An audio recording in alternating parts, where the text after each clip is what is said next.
안녕하세요. 과학으로 보는 세상씨. 오늘도 세상을 더 쉽게 이해할 수 있는 과학 이야기와 함께 찾아왔습니다. 오호라, 세상을 쉽게 이해할 수 있는 과학 이야기라. 근데 저 요즘 진짜 풀리지 않는 궁금증이 하나 있어요. 오, 뭔데요? 아니, 우리나라에는 사계절이 있잖아요. 뭐 말 그대로 봄, 여름, 가을, 겨울. 근데 이상하게 올 봄부터 이 사계절이 뭐랄까 좀 이렇게 뒤죽박죽? 엉망진창이 된 듯한 느낌? 이거 뭐 저만 느끼는 건가요? 그러게요. 올 봄에는 추위와 더위가 연이어서 오락가락했죠. 네. 기상청의 발표에 따르면 2025년 3월부터 5월까지 기온 변동 폭이 14도, 13.6도, 12.1도였다고 하는데요. 예. 5월에는 기온이 13도를 훌쩍 차이가 나는 날도 있었고요. 오. 또 3일 연속 역대급 더위를 기록하기도 했습니다. 맞아요. 게다가 5월에는 또 이른 비가 굉장히 많이 내렸잖아요.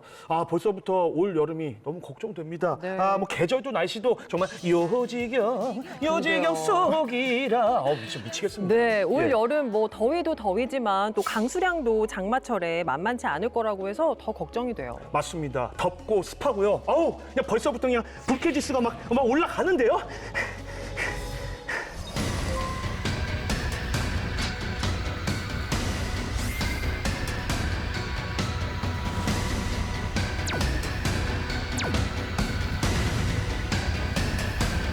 계절을 가리지 않는 극한호우 사례가 실제로 늘고 있습니다.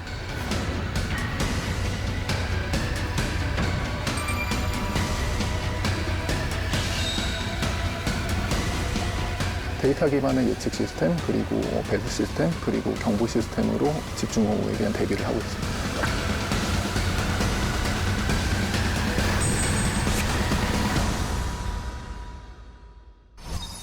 오늘 과학으로 보는 세상시에서는 날이 갈수록 거세지는 비에 대해서 이야기 나눠보고자 합니다. 그에 앞서서 함께해 주실 두 분과 먼저 인사 나눠볼게요. 안녕하세요. 안녕하세요. 장마 특이기상연구센터하고 기상기후 데이터 대학원에서 집중호우 연구하고 기상 데이터 관련된 학생들 지도를 하고 있는 김주환입니다. 네, 안녕하세요. 저는 한국과학기술정보연구원의 김원수라고 합니다. 저는 저희 연구원의 그 데이터 기반 문제 해결 연구센터에서 인공지능과 집중호우 예측을 접목시키는 연구를 하고 있습니다. 반갑습니다. 박수! 예. 네, 아마도 올 봄부터 이미 장마를 겪었다 이렇게 느낀 분들도 계실 거예요. 맞아요. 올해 5월 정말 많은 비가 내렸습니다. 특히 5월 초에는 수도권, 충청권에 시간당 60mm 이상의 강한 비가 내리는 날이 많았는데요. 5월부터는 장마는 아닐 테고 장마철보다 이르게 이렇게 강한 비가 내리는 특별한 이유가 있을까요? 네, 이게 말씀하신 대로 또 장마는 아니고요. 그 저기압하고 이제 잠시 이제 찬 공기랑 따뜻한 공기가 한반도로 조금 유입돼서 만나면서 이제 대기가 불안정해지면서 이제 호우가 발생을 했었던 거고요.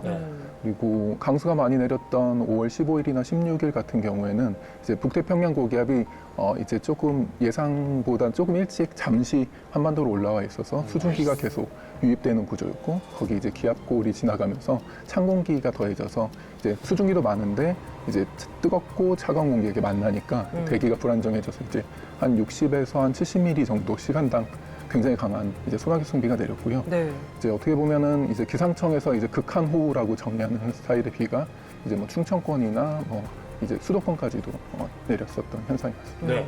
그 이제 용어 관련해서 안 그래도 저도 궁금한 게 있는데 말씀하신 극한호우라는 표현이 사실 나온 지 얼마 안 된 느낌이고 그 기존에는 보면 뭐 장마철 집중호우 맞아. 아니면 뭐 폭우 아니면 뭐 장대비 이런 표현들이 좀 많이 있었잖아요. 이게 극한호우라는 개념이 기존 개념들과 비교했을 때 뭐가 좀 많이 다른 건가요? 네, 뭐 극한호우는 그 말 그대로 단기간에 집중적으로 호우가 발생하는 것을 얘기를 하는데요. 네. 최근에 이러한 현상들이 이제 자주 발생을 하다 보니 좀 국민들의 경각심도 일깨우고 하기 위해서 이제 기상청에서 2023년부터 이제 사용을 하기 시작했습니다. 장마처럼 이제 며칠에 걸쳐서 내리는 이제 지속적인 강우는 아니고 이제 한두 시간 내에 많은 비가 한꺼번에 이렇게 쏟아져 내리는 이제 이런 현상을 이제 극한호우라고 이제 부르고 네. 있습니다. 이제 게릴라성이라고 하는. 네네. 네. 그렇게 보통 이제 갑작스럽게 내리기 때문에 이제 그렇죠. 그 자체가 이제 게릴라성이라고 볼 수 있겠죠. 우리가 뭐 자주 듣고는 있지만 아직도 극한호우라는 단어가 낯선 분들이 참 많으실 거예요. 그렇죠. 이 단기간 내에 강한 비가 내리는 극한호우 현상, 이게 서서히 일어나고 있었던 건지 아니면 최근 몇 년 사이 급작스럽게 좀 나타나고 있는 현상인지 궁금하네요. 네, 이게 원래 이제 있었던 현상인데 요즘 들어서 조금 더 빈번해지고 있는 것이 사실이고요. 그것 때문에 이제 기상청에서는 이제 이 현상이 점점 빈번해지니까 좀 위험도가 높아지니까 이제 시간당 50mm 이상이 발생하고 또 3시간 안에 90mm 이상이 발생을 하게 되면 갑자기 이제 도로 같은 것들이 침수될 수 있잖아요. 그래서 이제 그런 것들 대비하기 위해서 이제 이름이 있어야 되니까 이제 극한호우로 정의를 하고 이제 안전재난 문자를 보내고 있고요. 예. 기상청이 최근에 발표한 자료를 보면 최근 우리나라는 강수 자료가 잘 정리되어 있어서 50년이 넘는 자료가 있거든요. 그래서 그 50년 넘는 자료를 10년마다 이렇게 계속 그 빈도수를 따져보면 그 빈도가 계속 꾸준히 증가하고 있어서 예, 거의 한 7.8회에서 이제 18.9회 정도까지 쭉 증가하고 있는 추세를 보이고 네네. 40년간 거의 한 2.4배 정도 증가했다라고 보시면 될 것 같습니다. 예. 거의 뭐 열대지방의 무슨 스콜 마냥 예. 네, 그런 유사한 비가 그렇죠. 내리는 거죠. 패턴이 예. 좀 보이고 있는데 네, 맞습니다. 뭐 앞서 이제 저희가 오프닝 때도 말씀드렸습니다만 5월에도 비가 참 많이 왔고요. 6월도 와, 이 비가 내리는 정도가 진짜 거세더라고요. 맞아요. 이 남은 여름 좀 어떻게 전망을 하고 계신지 좀 궁금한데 박사님 어떻습니까? 네, 그 올해는 그 기상청에서 장마철이 좀 더 일찍 시작될 수 있을 거라고 이제 예보를 했어요. 그리고 평년과는 다르게 장마철이 좀 더 길게 지속될 수 있다라고 얘기를 했습니다. 평년보다 이제 한 5, 6일 정도 긴 것으로 생각이 됩니다. 거의 한 달을 네. 장마와 함께 하는 거예요. 그리고 이제 이전에는 아마 작년, 재작년에도 어느 정도 느끼셨을 수도 있긴 한데 그 장마철 내내 잔잔한 비가 지속적으로 내렸잖아요. 이제 이 장마철 기간 동안 갑작스러운 폭우가 이제 섞여 있는 네. 이런 장마가 될 것이다. 그래서 더 이르게 시작하는데 더 길게 지속되고 더 강한 비가 포함되어 있는 그런 장마철이 될 수 있다라고 이제 얘기를 했습니다. 네. 사실 지구 온난화의 영향을 우리나라만 받는 건 아니잖아요. 그렇죠. 이 극한 호우가 세계적인 현상인 건가요? 아무래도 이제 온난화가 진행되다 보니까 이제 호우가 좀 많이 강해졌는데요. 전 세계적으로도 많이 이런 일들이 발생하고 있고 예를 들면 스페인 지역에 유례없는 호우가 발생해서 200명이 넘는 이제 사망자가 발생하기도 했고요. 이제 찾아보면 이런 현상들이 최근에도 굉장히 많은데요. 올해도 뭐 3월에는 아르헨티나에서 290mm 넘는 비가 내려서 이제 17명 정도가 또 사망하는 일이 발생했고, 볼리비아는 원래 이제 3월에 우기가 이제 끝나야 되는데요. 이런 우기가 길어져서 4월까지 유지됐고, 그것 때문에 이제 국가 이제 재난 사태가 발생을 했고요. 이제 수십만 명에서 추산하기에는 거의 100만 명에 가까운 수준의 이재민이 발생했다는 얘기도 있습니다. 이게 뭐 북반구, 남반구 가릴 것 없이 뭐 전 세계적으로 난리네요. 네, 그렇죠. 예. 사실은 호주에서도 5월에 거의 400mm가 넘는 비가 발생을 해가지고 이제 굉장히 많은 가구들이 고립되었고, 그것 때문에 이제 호주에서는 500년 만에 한 번 올 만한 비다라는 식의 평가를 내렸고, 아프리카 지역에서도 사실은 호우가 내리면서 댐이 터져서 많은 사상자가 났던 일들이 발생을 했었습니다. 시간당 50mm가 넘는 극한 호우가 그야말로 쏟아진다면 속수무책일 수밖에 없을 겁니다. 이런 상황에서는 어떻게 대처해야 할까요? 극한 호우가 불러올 수 있는 다양한 재난 상황을 실제처럼 체험하고 또 대응법까지 배울 수 있는 곳이 있다고 합니다. 기후 변화가 만들어낸 새로운 재난, 극한 호우. 자, 이제는 우리가 적응해야만 하는 새로운 일상이 됐는데요. 이곳 안전체험관에서 이 극한 호우 속 생존법을 직접 배워보겠습니다. 아유, 안녕하십니까. 안녕하세요. 안전! 아유, 너무 멋있네요. 아유, 소방관 같으세요. 지금 여기 오면은 극한 호우에 대한 뭐 대비법을 좀 배워볼 수 있다고 해서 왔는데, 아니 근데 소방관님, 밖에 지금 날씨가 해 쨍쨍 내리고 좀 더워 죽겠는데 여기서 그게 가능한 거예요? 이곳은 네. 재난 상황을 생생하게 체험할 수 있는 안전체험관입니다. 예. 그 집중호우가 막 쏟아져 내려오면은 혹시 가장 취약한 곳이 어딘지 혹시 아세요? 물은 어쨌든 높은 곳에서 낮은 곳으로 흐르는 성질이 있으니까 지대가 낮은 곳, 뭐 지하라든지 지하 공간, 어쨌든 이런 데가 좀 위험하지 않을까요?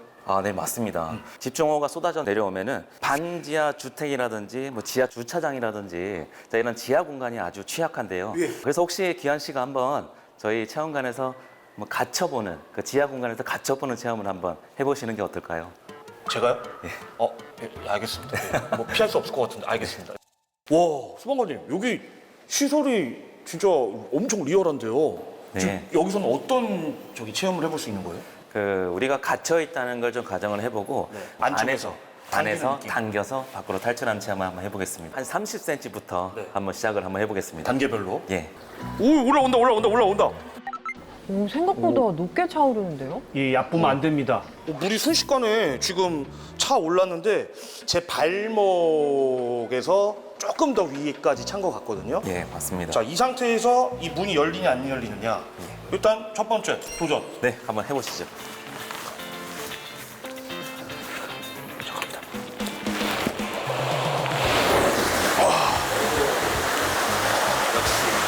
아니 뭐 거뜬한데요? 저희가 30cm 정도라고 하면 이 성인 여성분이나 남성분이나 모두 다 한 명에서 탈출이 가능합니다. 이번에는 40cm 높이인데 도전!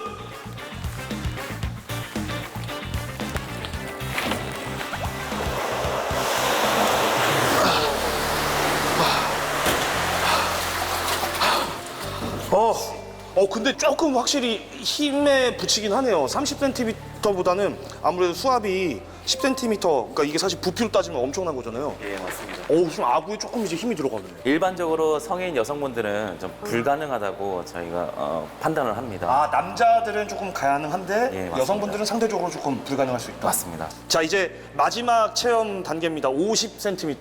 자, 갑니다.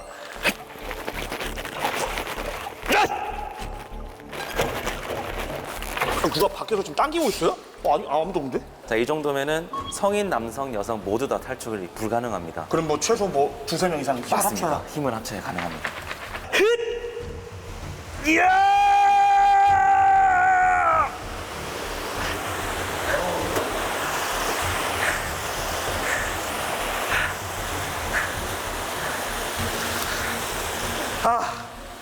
야, 이게 혼자서는 쉽지 않았는데 뒤에서 소방관님이 같이 도와주시니까, 그러니까 실제 이런 상황에서는 2명, 3명 이상 힘을 합쳐서 탈출을 해야 되는 거군요. 네, 맞습니다. 사실 지하 공간에 나오면 계단이 있습니다. 그렇죠. 자, 우리가 계단에 올라가는 그 계단에서 이렇게 막 급류가 막 쏟아져 내려올 수 있거든요. 그래서 급류를 탈출을 한번 해보는 그런 체험을 한번 해보겠습니다. 와, 이거 그게 체험이 가능해요? 지금 여기 계단에서 이제 물이 잠시 후에 쏟아진다는 거죠? 예, 맞습니다. 어떻게 탈출해야 돼요? 급류가 막 쏟아져 내려올 때는 한쪽 손잡이만 잡고 몸을 벽에다 밀착시킨 상태에서 천천히 올라가시면 됩니다.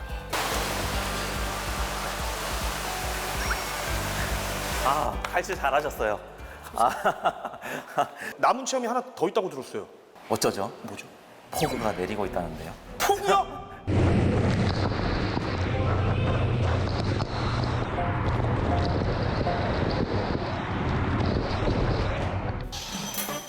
기한 씨, 괜찮으세요? 이게 지금 체험해보니까 장난이 아니네요. 실제로 이렇게 지금 극한호 올여름에도 자주 내릴 거라고 지금 예보가 돼 있는데 이거 어떻게 좀 대처를 하면 좋을까요? 기상특보를 귀를 기울이셔야 됩니다. 그리고 외출을 삼가하시는 게 가장 좋고요. 지하 공간도 꼭 피하셔야 됩니다. 그리고 만약에 차량 운전 중이시라면 지하차도라든지 그 교량을 우회하셔서 대피하시는 게 가장 안전합니다. 알겠습니다. 자, 우리의 삶을 위협하는 극한호우. 자, 오늘 알려드린 호우 침수 대처법 잘 숙지하시고 안전한 여름 보내세요. 네, 오늘 저희 주제가 극한호우인데 저는 극한 직업을 갖고 있는 것 같습니다. 아니, 지금 뭐 방송에서는 몇 초 안 나갔는데 사실 저 마지막 비바람 체험 제작진들이 저희 한 30분 이상 시켰거든요. 그랬다면서요. 예, 뭐 진짜 평생 맞을 비 다 맞은 것 같습니다. 네. 자, 어쨌거나 이렇게 위급한 상황일 때 중요한 게 결국엔 또 안전 예방 수칙을 잘 준수하는 게 중요하겠죠. 자, 비가 오면 실내에서 머무는 거, 그리고 지하 공간은 피해 준다는 점. 요것만 좀 기억하시면 되겠습니다. 네, 저희를 대표해서 체험하느라 수고 많았습니다. 네네네. 자, 올해도 올 여름도 장마가 길고 거셀 걸로 예측되고 네. 있는데요. 저는 장마하면 좀 최근으로 따지면 2022년 8월 그때가 생각이 나요. 시간당 한 140mm 이상 비가 내리면서 진짜 뭐 피해도 많이 발생했습니다. 올해는 어떨까요? 최근 기후 변화 때문에 그 시간당 100mm가 넘는 극한 호우가 이제 더 자주 발생할 것으로 지금 예상이 되고 있는데요. 네. 그 작년에 7월에 전북 군산 시내에서도 이제 130mm가 넘는 그 강우가 이제 집중되기도 했었습니다. 그래서 이제 이런 그 추세가 이제 점점 더 자주 일어날 거다 하는 게 이제 그 문제가 되고 있고요. 극한호우 발생 횟수를 비교해 보면 2019년이 1회였고 벌써 이제 9회가 됐습니다. 와. 그 호우특보 발령 건수를 봐도 2019년이 이제 526건이었는데 942건이 넘었어요. 그래서 이제는 이제 매년 반복될 수 있는 일상적인 위협으로 바뀌고 있다라는 것이 이제 우리가 중요하게 생각해야 될 부분일 것 같습니다. 네. 뭐 물론 지금 설명으로도 좀 이해가 되긴 하는데 솔직히 막 피부에 직접적으로 와닿지는 않거든요. 교수님, 이 시간당 강수량별로 좀 어떻게 좀 정도가 다른 건지를 좀 구체적으로 좀 예를 들어서 설명을 부탁드립니다. 네. 우리가 일상에서 체험하는 느낌으로 말씀을 드리면 이제 한 5mm, 10mm 정도 내릴 때는 이제 우리가 이제 우산을 쓰면은 이제 좀 막아지는 정도의 네네. 편인데 가끔 좀 물 좀 튀는 네. 수준인데요. 시간당 30mm가 넘어가면 이제 거의 우산을 쓰는 의미가 없어집니다. 소용이 없다. 네네. 이렇게 비바람이 몰아치면서 거의 다 젖는다고 보시면 네네. 되고요. 그리고 사실은 운전하실 때 많이 경험하실 텐데 이제 와이퍼에 아무리 닦아도 물이 계속 있는 그럴 때 있죠. 진짜. 예, 그게 30mm 정도라고 보시면 되고요. 시간당. 예. 그리고 이제 시간당 50mm가 넘어가면 이제 도시 시스템 자체가 조금 감당을 못하기 시작하는데요. 이제 배수 시설이 좀 약한 도시에서는 배수 시설이 조금씩 넘치면서 이제 하수가 역류하기도 하고 그런 이제 도시 이제 침수가 되는 거죠. 침수가 되는 현상이 발생하고 이제 한 80mm, 시간당 80mm가 많진 않은데요. 80mm가 넘으면 거의 이제 하천 주변이 갑자기 급작스럽게 물이 불어서 침수되는 일이 빈번하다고 보시면 진짜 되겠습니다. 위험해지는 거죠. 예, 그래서 사실 시간당 100mm 강수는 발생하면 거의 도시 시스템이 마비되는 수준의 강수라고 보시면 됩니다. 이게 지역별로 또 강수량이 또 많은 지역이 있고 덜한 지역이 있습니다. 네. 이 극한호우도 상대적으로 나타날 수 있는 곳과 또 아닌 곳으로 나뉠까요? 아무래도 이 비가 내리는 현상이 그 대기 흐름에 따른 지형의 영향을 받기 때문에 다른 곳보다 이제 빈번하게 그런 극한호우가 발생할 수 있는 지역이 있을 수 있습니다. 최근 몇 년간 서울, 인천, 경기 동남부, 전북, 군산, 전남, 여수, 그리고 충남, 서산, 태안 지역에서 이제 이런 폭우가 발생하는 이제 일이 이제 빈번하게 나타나고 있는데요. 그리고 아울러서는 좀 사람들이 많이 모여 있는 곳, 이제 이런 곳에 극한호우가 발생했을 때 더 위험해질 수 있다. 이제 이런 부분을 생각을 해야 될 것 같습니다. 그래서 충청권도 이제 저희가 예외가 아닌데 대전, 청주, 세종, 천안, 논산 같이 이제 중부 내륙 지역은 장마 전선이 이제 정체하게 되면 또 이제 이런 극한호우의 피해를 충분히 입을 수 있는 지역이기 때문에 주의가 필요할 것 같습니다. 네, 네. 사실상 대한민국 전역이 다 위험한 게 아닌가 생각이 드는데요. 이 시간당 100mm 이상의 극한호우가 쏟아지면 좀 구체적으로 어떤 피해 상황들이 발생할 수 있을까요? 아까 말씀드린 것처럼 시간당 100mm가 넘는 강수가 발생을 하면요. 일단은 하천 주변이 거의 바로 이렇게 잠기는 수준이라고 보시면 되고요. 보통 하천 주변에 지하차도나 하천 주변에 있는 저지대, 주차장 이런 것들은 거의 순식간에 잠긴다고 보시면 되고요. 이런 사태가 좀 빈번해지면 배수 시설이 좀 약한 도시들은 이제 물이 차오르기 시작하죠. 하수가 역류하면서. 그럼 이제 도시의 도로 자체가 다 침수되고 그러면 이제 오염도 생기고 정전도 발생하고 병원 같은 이제 응급 시설이 이제 피해를 입을 수도 있습니다. 그렇게 되면 호우에 의한 재난보다는 거의 복합재해에 가까운 형태로 이제 발달하게 되는 거죠. 복합재난. 네. 올 봄에는 이제 산불도 많이 발생했잖아요. 그래서 극한호우가 쏟아졌을 때 또 그로 인한 피해가 더 클 것 같기도 해요. 굉장히 중요한 지적이신데요. 이제 산불이 나고 나면 이제 식생이 이제 소실되잖아요. 그렇죠. 그리고 이제 뿌리가 사라지게 되고 이제 네. 그러면은 비가 내렸을 때 그 비를 이제 이 산 표면에서 머금어 주지를 못하고 이제 곧바로 흘러내리게 되거든요. 이제 흘러내리면서 이제 토성류도 발생을 하게 되고. 산사태도 날 수 있고. 네네. 그래서 이제 실제로 그 강원, 경북 이제 큰 산불 피해를 입었던 지역에서는 이제 이와 같은 집중호우 직후 토사 유출 피해가 자주 발생하고 있는 것으로 보고되고 있습니다.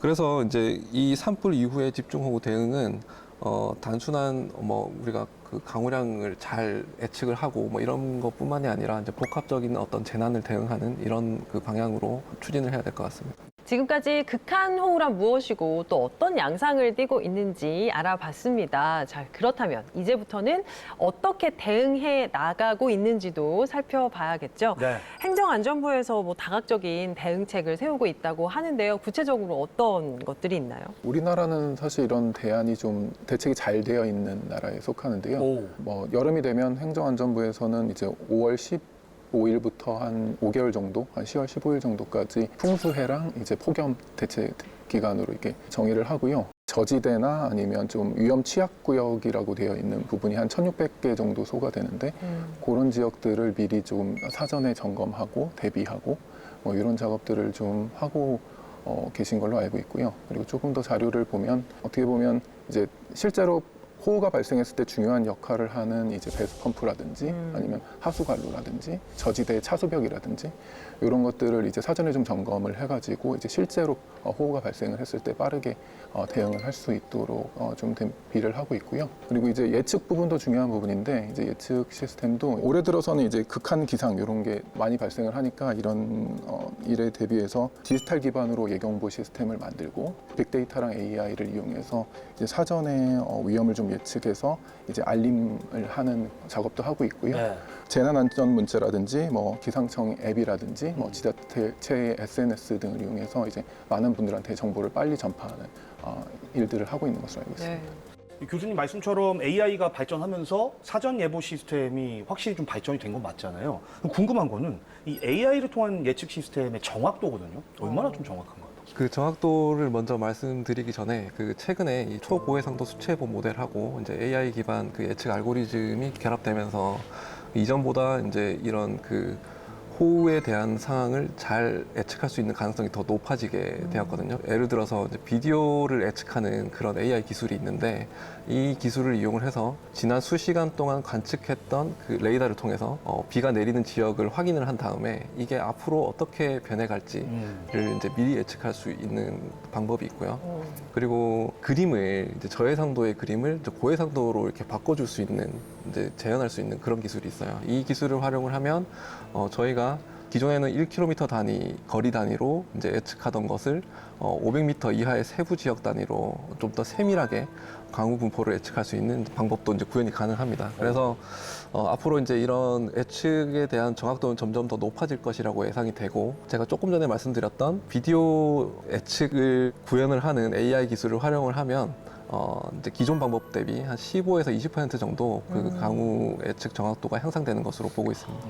역시 첨단 과학기술이 또 한몫을 하고 있습니다. 네네.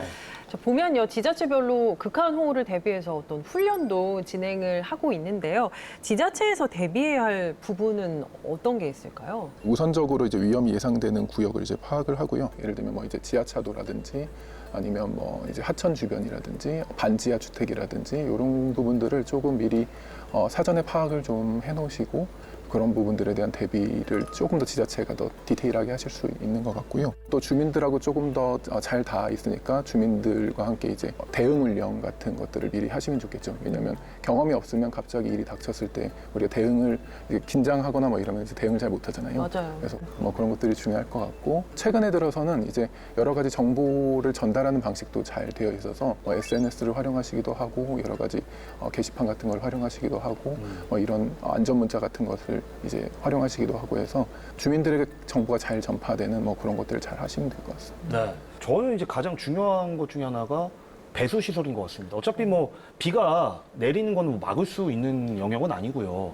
그럼 그 내린 비가 이제 잘 물이 빠져나갈 수 있게끔 이 배수 시스템을 잘 관리해야 될 것 같은데, 두 분 군대 갔다 오셨죠, 군대? 네. 그 저희 막 군대 시절에 뭐 했습니까? 그 이 여름철에 가면은 배수로 물골조라고 해가지고 그 교대로 돌아가면서 배수로 정비 작업 막 했잖아요. 네. 거기 보면은 뭐 낙엽부터 해서 뭐 쓰레기랑 뭐 담배꽁초 이런 것들이 그 물구멍을 갖다가 막아놔가지고 그게 역류를 하는 거잖아요. 그래서 사실 뭐 이거는 뭐 군대에서 좀 극한된 얘기였지만 길 가다 보면은 거기에도 막 쓰레기들이 엄청 많아요. 맞아, 이런 맞아. 것도 좀 담배꽁초 버리면 안 되고 이 국가 차원에서 좀 배수 시스템을 잘 관리하고 있는지도 좀 궁금하거든요. 말씀 주신 것처럼 그런 이제 작은 배수로를 잘 관리하는 것도 굉장히 중요할 것이고, 예. 아무래도 이제 80mm 이상의 그 강한 비가 쏟아져 내려오면 이미 그 작은 배수로는 감당하기 힘들 정도의 이제 물이 쌓이게 될 거잖아요. 네네.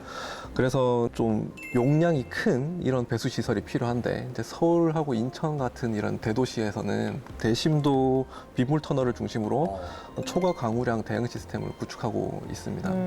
근데 중소도시나 이제 농촌 지역 같은 경우는 아직 이런 이제 인프라적인 준비가 조금 미흡할 수 있기 때문에 지역 맞춤형 어떤 대응 체계가 필요할 것이다 이렇게 생각이 됩니다. 배수 시스템 얘기해 주셨고 이 외에도 그러면 보완하거나 구축해야 될 대응 시스템 뭐가 있을까요? 저희가 이제 과학적으로 뭔가 조금 재난에 대비를 한다고 생각을 하면요. 아무래도 이제 데이터에 기반해서 과학적으로 강수 폭우가 올지를 예측을 하고 네. 그리고 이제 폭우가 발생했을 때 이제 신속하게 이제 대응할 수 있는 실시간 대응 체계도 갖추고 이런 것들이 제일 중요한 부분일 것 같은데요. 전통적인 수치해보 모델을 이용해서 강수를 예측하는 것 그리고 AI 모델 아까 설명해 주신 것처럼 이제 AI 모델을 이용하면 훨씬 빠르게 또 예측이 가능해요. 그래서 실시간으로 거의 예측을 빠르게 해서 준비하는 거 그리고 뭐 디지털 트윈이라는 기술이 있어서 예, 그런 기술을 이용해서 사실은 지구 시스템 자체를 아예 디지털 트윈으로 만들 수도 있고요. 그리고 또 세세하게는 그 지역에 있는 지형이나 아니면 하수 관로나 이런 복잡한 구조까지도 디지털 트윈으로 만들어내서 이제 비가 내렸을 때 얼마의 비가 내리면 어느 지역이 침수되고 이런 것들을 이제 미리 조금 알 수가 있는 거죠. 예, 그런 걸 가지고 이제 미리 좀 예측해서 이제 바로 이제 선제적으로 데이터를 가지고 대응할 수 있는 체계를 만들 수 있을 것 같습니다. 네. 디지털 트윈 기술은 저희가 또 얼마 전에도 한번 소개를 해드려가지고 굉장히 또 친숙한 내용이 나와서 반갑네요. 예. 자, 박사님께서는 좀 어떤 게 좀 더 보완돼야 된다고 보십니까? 저희 그 한국과학기술정보연구원에서도 이제 이런 그 도시 재난에 대응할 수 있는 디지털 트윈 기술을 지금 구축 중에 있는데요. 그래요? 네네. 그래서 이제 그 실제 부산이랑 대전 같은 도시에 있는 뭐 도로, 지형 정보, 하수관로 정보 이런 것들을 이제 가상 공간에 복제해서 이제 여러 이제 발생 가능한 강우 시나리오를 이제 시뮬레이션을 하고 그 결과를 가지고 재난 대응에 활용할 수 있는 정보를 생산하는 뭐 이런 이제 플랫폼을 만들고 있습니다. 그래서 CCTV를 활용한 모니터링이라든지 아니면 대피로 안내라든지 이제 이런 것들이 가능하고요. 말씀 주신 것처럼 이제 이런 거를 하려면 처음에 강우가 굉장히 정확하게 예측이 돼야 이제 이런 그 정보들이 소용이 있게 되는 건데 그렇겠죠. 그래서 이제 현존 가능한 이 컴퓨팅 자원들과 함께 이제 AI 기술을 활용한 향상된 강우 예측 정보를 결합해서 같이 사용을 하면 우리나라 지자체들이 이제 이 재난 대응을 하는 데 있어서 좀 더? 크게 도움을 줄 수 있을 것으로 생각이 됩니다. 지금 만들고 계신 거 그거 언제 완료돼요? 지금 요소 기술들은 이제 하나하나씩 완성이 되어 가고 있고요. 이제 이런 것들이 이제 좀 하나로 잘 합쳐져서 그러니까 언제요?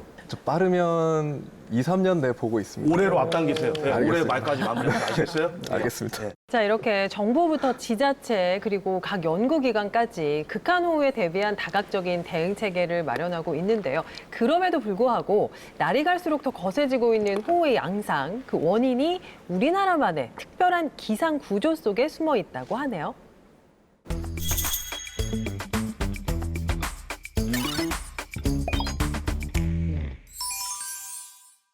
한반도에서 발생하는 호우는 특별한 특징이 있습니다. 극한 강수를 동반한다는 특징도 있지만 바로 강한 비가 매우 오랫동안 지속된다는 점인데요. 다른 지역에서는 보통 1시간 정도면 끝나는 소나기가 우리나라에서는 하루 종일 쏟아지는 경우가 있습니다. 이런 지속성 때문에 결국 엄청난 강수량과 침수 피해가 발생하게 됩니다. 그렇다면 왜 한반도 호우는 이렇게 오래 지속되는 걸까요?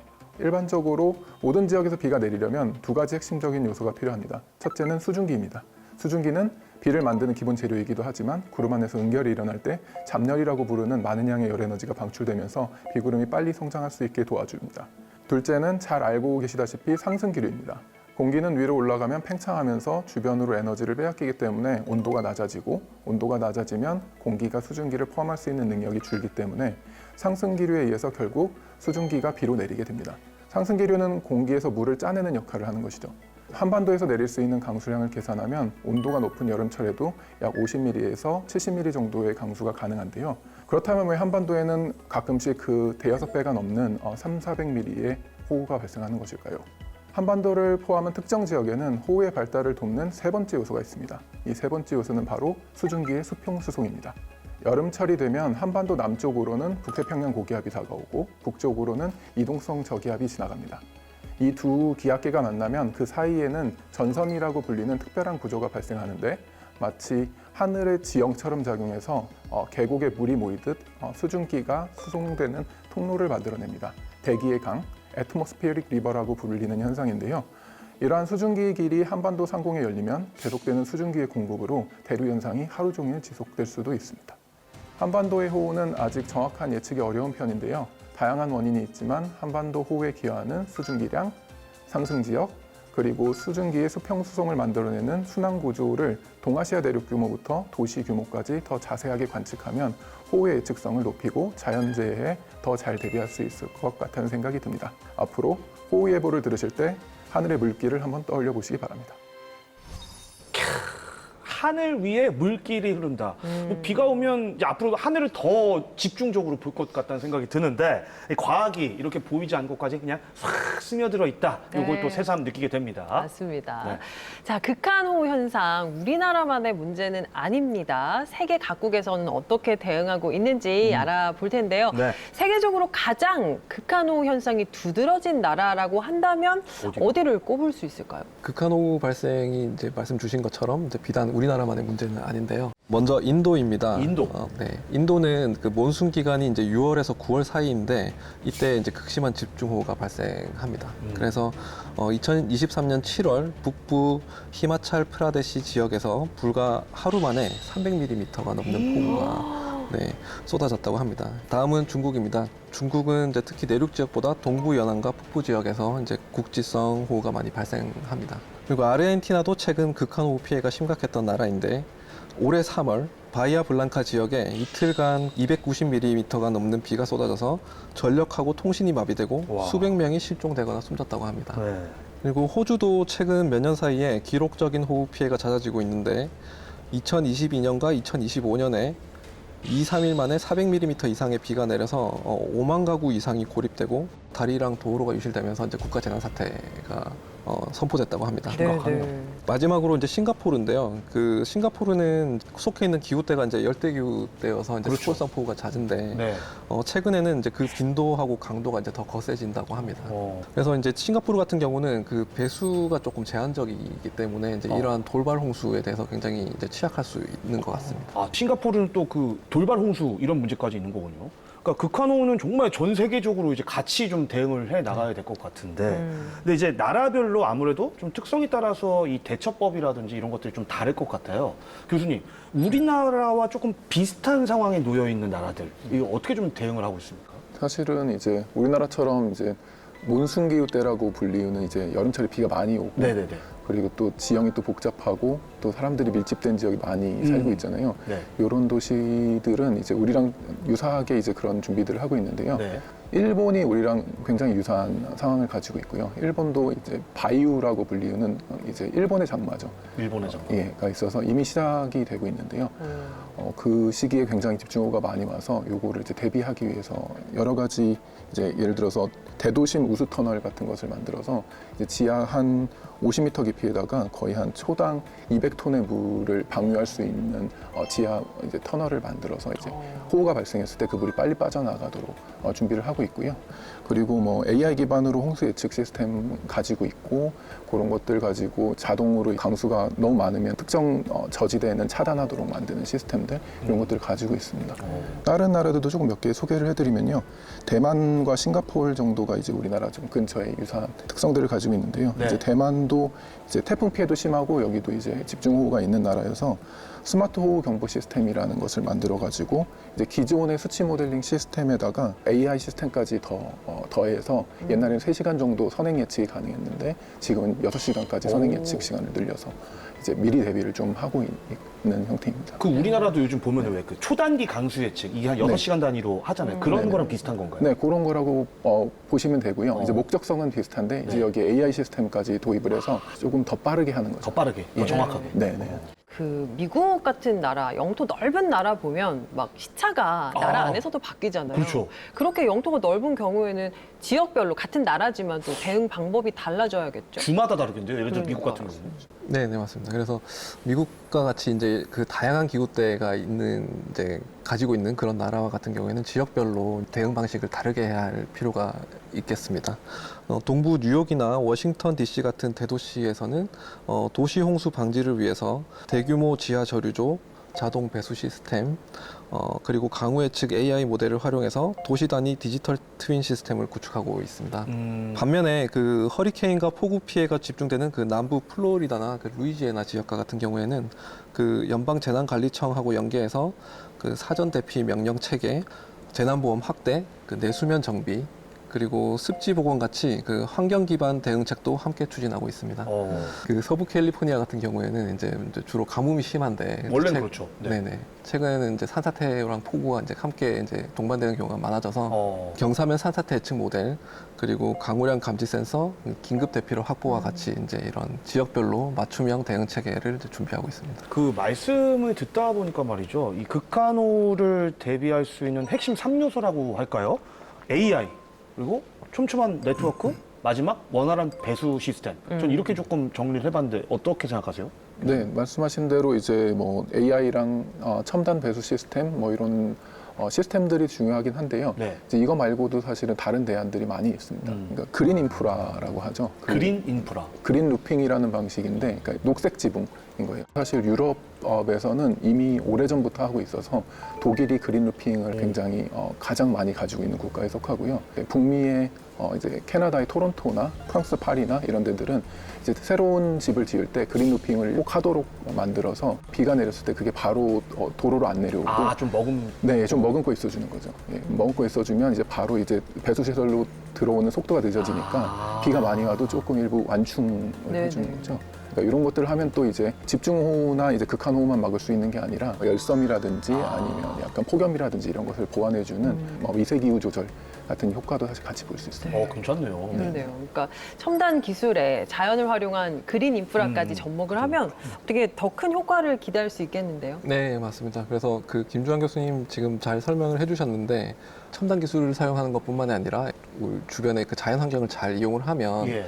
지속 가능할 뿐만 아니라 이제 더욱 효과적인 이런 방제 효과를 거둘 수가 있습니다. 초록 지붕, 그리고 투수 블록, 그리고 도시숲 이제 이런 것들을 조성을 하게 되면 비가 왔을 때 곧바로 이제 땅으로 내려가서 이제 서로 모이게 되는 게 아니라 이제 천천히 땅으로 들어가게 되고 이제 그러면서 그 기간 동안 우리 도시에서는 AI를 활용한 이제 예측이라든지 아니면은 저 디지털 트윈을 활용한 이제 이런 시뮬레이션 등을 통해서 방제를 수행할 수 있는 어떤 그 시간적인 여유를 확보할 수 있게 되는 거겠죠. 이런 그 인프라 확충과 함께 자연과 같이 이제 어우러져서 어떤 그 통합적인 어떤 재난 방제를 할 수 있는 이제 이런 체계를 향해서 가는 것도 중요할 측면이라고 생각이 됩니다. 네. 자, 과학으로 보는 세상시 오늘 극한호우의 추세와 대응 체계에 대해서 살펴보고 있는데요. 자, 지금부터는 앞으로는 또 어떻게 달라질지 이야기 나눠보겠습니다. 극한호우가 앞으로 더 심각해진다고 하던데요, 교수님? 호우 관련해서는 더 심각해질 수밖에 없는 게 온난화는 이제 현실적으로 이제 일어나고 있는 것을 이제 받아들여지는 추세이고 공기 특성상 1도가 올라가면 그 중에 이렇게 수증기를 머금을 수 있는 양이 7% 정도 증가해요.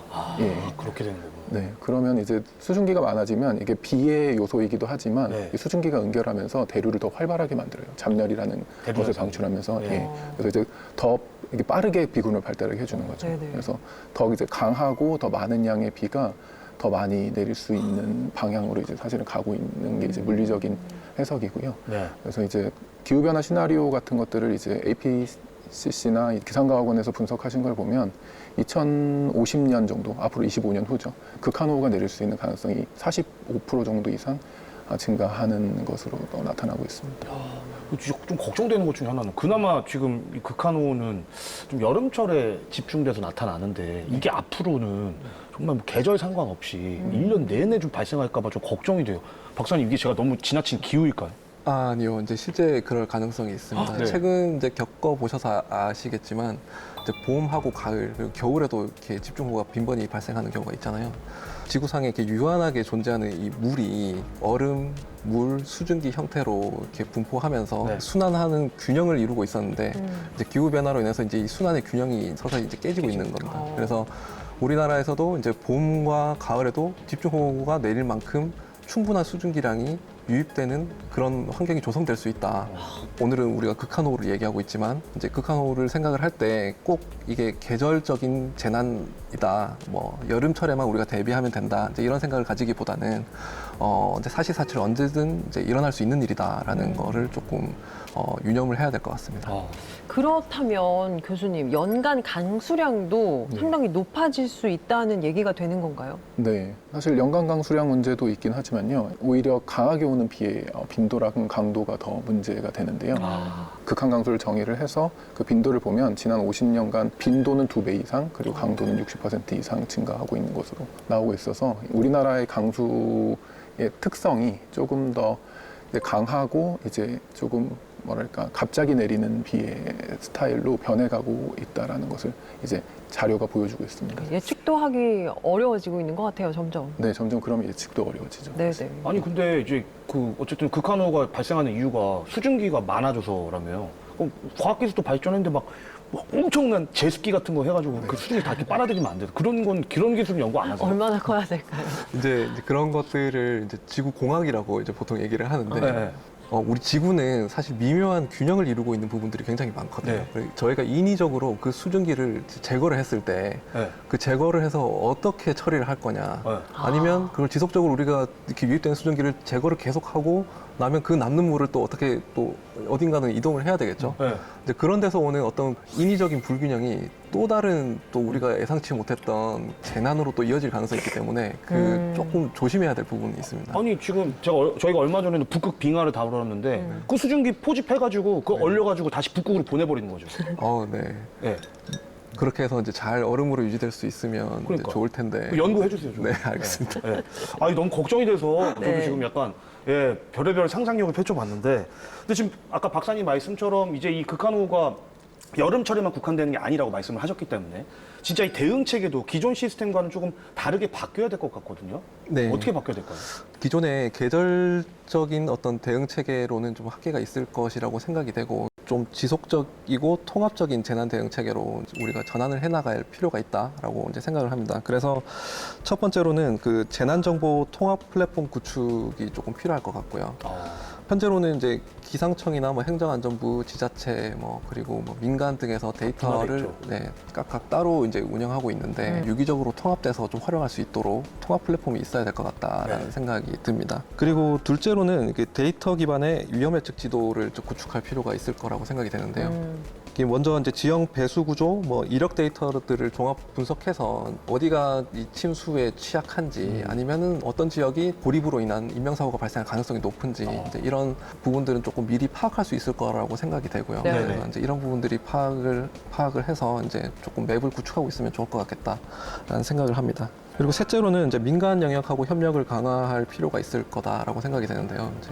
이제 여러분들이 일상 속에서 사용을 하시는 이제 교통 앱이라든지 포털 이제 이런 부분들을 통해서 시민들이 재난 상황을 꼭 관공처가 보내주는 그런 알람이 아니더라도 이제 생활 속에서 자연스럽게 이런 위험 사항을 인지할 수 있도록 이제 이런 체계가 필요할 것 같습니다. 그리고 마지막으로 이제 복구 중심에서 이제 회복력 중심으로 저희가 이제 정책을 전환할 필요가 있겠다. 회복력. 이런 생각이 드는데요. 이제 단순히 물리적으로 피해 복구를 한다든지 피해 보상을 기계적으로 한다든지 하기보다는 이제 이 재난 상황이 발생했을 때 지역 사회가 이 재난을 조금 근본적으로 극복하는 것을 좀 지원해 줄 수 있도록 사회적 취약계층 보호라든지 이제 지역 경제 회복 전략 같은 것을 재난 대응의 주요 업무로 이제 포함을 시켜야 될 것 같다라는 생각이 듭니다. 네.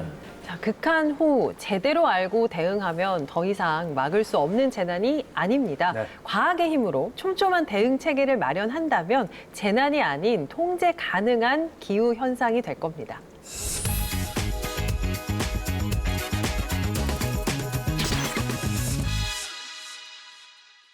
세상의 모든 과학을 파헤치는 과학을 가장 사랑하는 나 김기화, 나만 믿고 보시라. 그렇다면 이 세상의 모든 과학을 이해할 수 있으리니 김기환의 과학 일수다.